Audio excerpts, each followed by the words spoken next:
مرګرو دا د ایلم په غره کې مشهور کمر چې ورته سرینده کمر وایي. دی په روډ چې کله پیر بابا له سړی ځي او د چړ سره وګوري سړی نو دا ښکاري.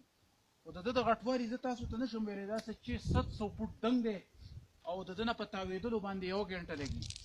او موږ د ده څنګ ته راغلي یو، تاسو دا ځای لږ انجوی کوئ او زه کوشش هم کوم که د سهده پورې زه درته وخېږم، خو په هر حال څه ناممکنه غوندې راته ښکاري.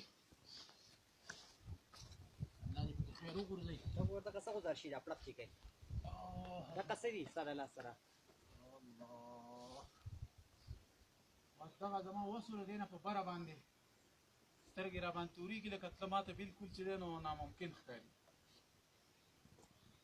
ډېر زیات لوی کمر دی، دومره لوی دی چې دومره لوی کمر ما د اوسه پورې چېرته په غرونو کې نه دی لیدلی.